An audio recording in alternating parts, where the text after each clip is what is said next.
ओम श्री परमात्मने नमः। आदरणीय भक्तजनों, सादर प्रणाम। हम आज आपको श्री भक्तमाल में से श्री चतुर्भुज जी की कथा सुनाएंगे। ये भगवान के ऐसे भक्त हो गए हैं कि इन्होंने देवी जगदम्बा के कान में भी वैष्णव मंत्र फूंक दिया और माता जगदम्बा वैष्णवी बन गई। अब इस कथा को हम श्रवण करेंगे। श्री गणेशाय नमः। श्री सद्गुरुदेवाय नमः। श्री गणेशाय नमः। श्री नाभाजी महाराज की जय। भक्तजनों, श्री नाभाजी महाराज कहते हैं कि श्री चतुर्भुज जी गौड़वाने के निवासी थे। इनका जन्म ब्राह्मण कुल में हुआ था। ये श्री हित हरिवंश महाप्रभु के जो शिष्य थे, श्री वनचंद्राचार्य जी के शिष्य कहे गए हैं। अतः इन्होंने श्री हित हरिवंश महाप्रभु को परम गुरु माना है। गौड़वाना देश में उस समय भक्ति भाव का नाम मात्र भी आचरण कोई नहीं करता था।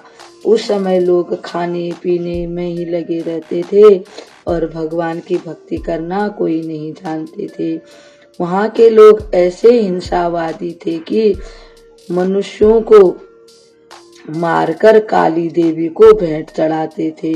श्री चतुर्भुज जी ने वहाँ जाकर देवी के कान में श्री कृष्ण मंत्र सुना दिया।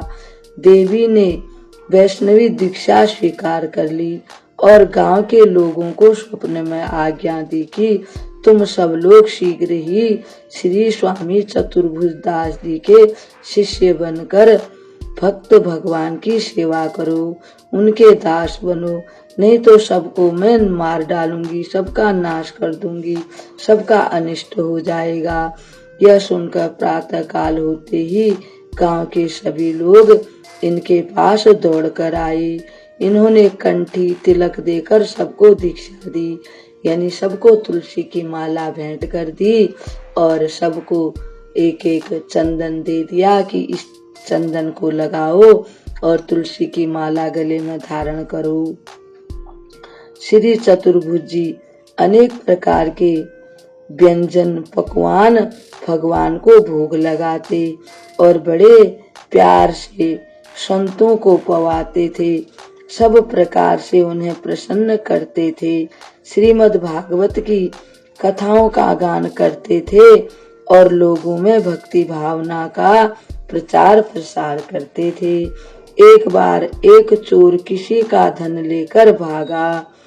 मालिक भी उसे पकड़ने के लिए उसके पीछे दौड़े जा रहा था।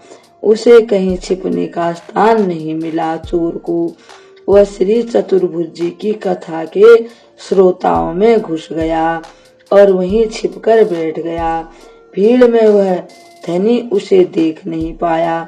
इसी बीच पुराण की कथा में उस चोर ने सुना कि मंत्र की दीक्षा लेने से जीव का दूसरा जन्म हो जाता है।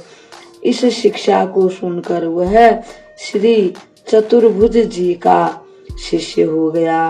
भीड़ कम होने पर धनी ने उसे पकड़ लिया और शोर किया कि यह तो चोर है। हाकिम के यहाँ उसे पकड़कर ले गया। पूछने पर उसने कहा कि मैं तो इस जन्म में किसी का कुछ नहीं चुराया। मैं परीक्षा के लिए उसके हाथ में कच्चे सूत का धागा लपेटकर एवं घी लगाकर पीपल का पत्ता रखकर लोहे का फार तपाकर रख दिया गया। उस समय उसने सभी के सामने उच्च स्वर से कहा, यदि सचमुच गुरुदेव तथा गुरु ग्रंथ के कथनानुसार दीक्षा पा लेने के बाद दूसरा जन्म हो जाता है तो यह तप्त लोहा मुझे नहीं जला सके। उसे दृढ़ विश्वास था, अतः भगवान ने उसकी रक्षा की। उसके हाथ नहीं जले। जब अग्नि परीक्षा में वो सच्चा ईमानदार प्रमाणित हो गया। तब राजा ने उस धनी को झूठा माना कि साधुओं को इसने झूठा कलंक लगाया। यह सोचकर उसने अपने सिपाहियों से कहा कि इसको अभी फांसी पर चढ़ा दो। आज्ञा को पाते ही वे लोग उसे पकड़कर ले चले। वह पहले का चोर जो साधु बन गया था, इसकी फांसी को कैसे सह सकता था। उसके नेत्रों में आंसू भर आए और वह बोला कि मैंने इसका धन लिया है, यह झूठ नहीं बोलता है।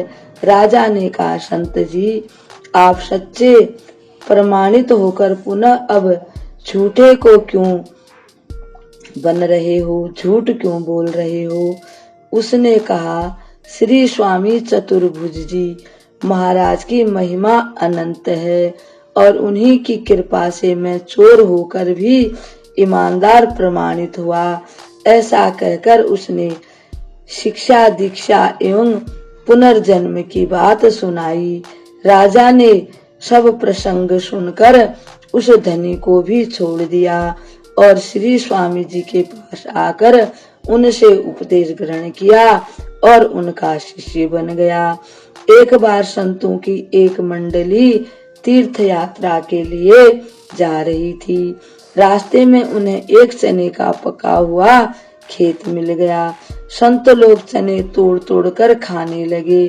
खेत के रखवालों ने देखा कि संतों को अब क्या कहें, ये हमारे चने खा रहे हैं। उनका मुख उदास हो गया। उन लोगों ने शोर मचाते हुए कहा, आप लोग फसल को न उजाड़िए, यह श्री स्वामी चतुर्भुज जी का खेत है। यह सुनकर संतों ने कहा, तब तो हमारा काम बन गया, यह तो हमारे ही खेत हैं। किसी ने जाकर स्वामी जी से कह दिया कि संत लोग खेत को अपना मानकर तोड़ तोड़ कर खा रहे हैं। यह सुनते ही आप मिष्टान प्रसाद लेकर खेत पर आए और बड़े प्रसन्न होकर बोले संत जनों से, मुझे आज अपना मान मिला, यानी कि आज संतों की मुझ पर बड़ी कृपा हो गई, इससे मुझे बहुत बड़ा सुख मिला। इसके पश्चात अनुनय विनय करके सभी संतों को आप अपने घर लिवा लाए और विविध प्रकार के व्यंजन प्रसाद बनवाकर संतों को भोजन कराया और संत लोग बड़े प्रसन्न हुए और श्री चतुर्भुज जी को आशीर्वाद देने लगे और चतुर्भुज स्वामी बड़े प्रसन्न होकर के सबका आशीर्वाद ग्रहण किया। भक्तजनों, अब इस कथा को हम यहीं विराम देते हैं। कल एक और भक्त की कथा के साथ आपके सामने उपस्थित होंगे। तब तक के लिए हम आपको प्रणाम करते हैं। ओम श्री परमात्मने नमः।